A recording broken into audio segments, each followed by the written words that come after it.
Hello again. If you haven't watched the first video on the homepage of this wiki, my name is Alicia Morera and I'm an advisor for the GSA, standing for Gay Straight Alliance, here at Goldsboro High School. We are in Goldsboro, North Carolina, about an hour southeast of Raleigh.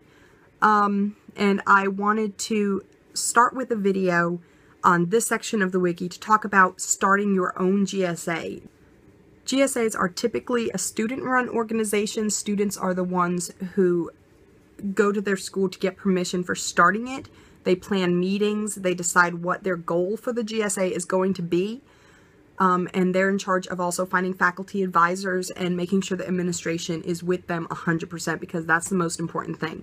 In this instance at Goldsboro High School, I went to the administration myself because I was seeing all these students that were part of the LGBT community that felt like they had no one to talk to, or they didn't know other people who would understand what they were feeling. So how do you start a GSA as a student? Although I welcome other teachers and educators to use this video as well, because you shouldn't just wait for a student to come up with that courage, because maybe they don't. A lot of students just need to have that push to find that courage in themselves.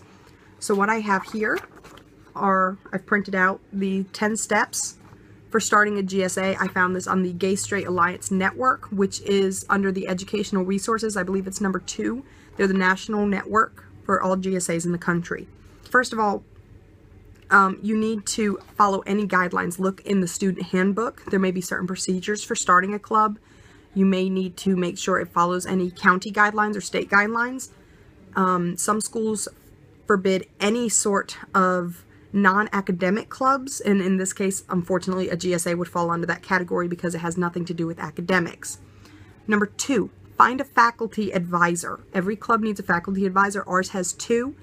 Our other faculty advisor is Mr. Brandon Robbins. He's our media coordinator at GHS, and he has just been fantastic. His energy is just wonderful.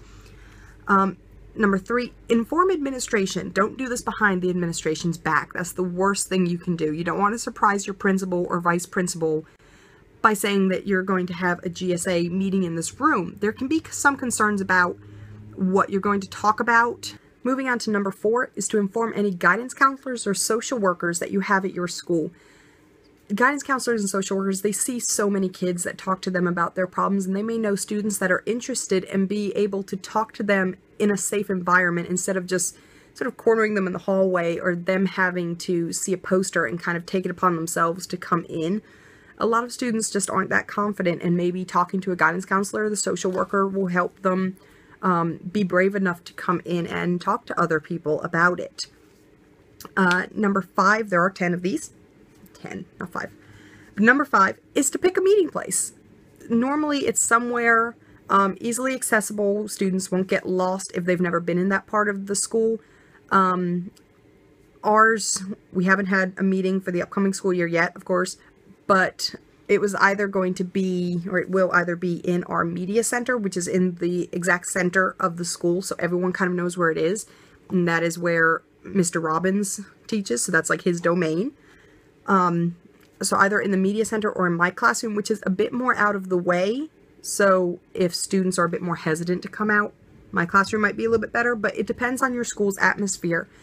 Being out in the open may be great for you to get more involvement and see what's happening, because you don't sort of want to hide in a corner somewhere, because then people might wonder what you're up to. But again, it all depends on the atmosphere of your school. So number 6 is to advertise. And most importantly, bring food. People are more likely to come to the meeting if there's food.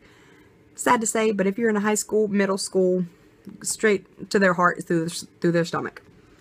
And then number 7, of course, hold your meeting. You can put out posters beforehand. There are great resources. Just Google GSA or LGBT posters, and you can edit it using simple downloadable free programs off the internet. That's what I've done. I'm not very tech inclined, but I was still able to do it and just advertise. Show people that you're proud of this club and you're not going to hide, without at the same time sort of pushing it in their face if they're not open to it. Let's hope that changes, but if not, it'll be fine. Establish ground rules.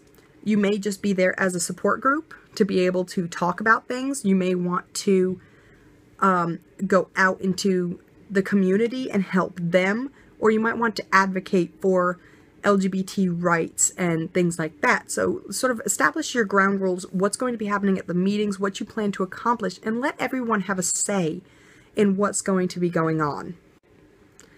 Ground rules also include how you will address certain topics and still be polite and respectful while doing it. I know I have a few transgendered friends who use the opposite pronouns. I have a friend who was born with no reproductive organs at all.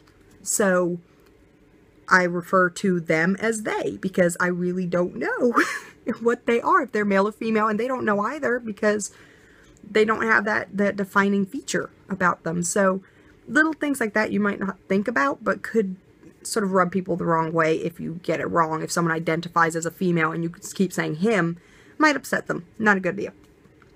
So number 9, plan for the future. What's your action plan? What's going to happen? Say if you're a senior and you start this GSA, what's going to happen once you're gone? Who's going to take over the role after you? So plan out your administrative roles. Who's going to be president, vice president, treasurer, recorder, things like that. So you don't want it to sort of fizzle out once you leave, or once maybe interest in it dwindles. So plan ahead. It would be wonderful if this continues for 20, 30, 40 years in the future. Maybe they won't need it 40 years in the future. I would love it to just be another thing like black, white, Hispanic. We don't really care. And number 10, but no less important than any of the rest, are register your GSA. Go to the GSA National Network. You can just Google that. It's also under the educational resources, and you get to register it in your location so that other people can see what's around them. It's a great way to network. I know I've contacted several other GSAs in North Carolina, just asking them, you know, hey, what are some good ideas? What else can we do? We're in this sort of environment. What's the best course of action? And they have been just absolutely wonderful. Beyond that, have fun, change people's minds if you need to, and just create a community. That's the number one thing in all of this, is creating a safe space for everyone to talk and be who they feel like they are without being afraid.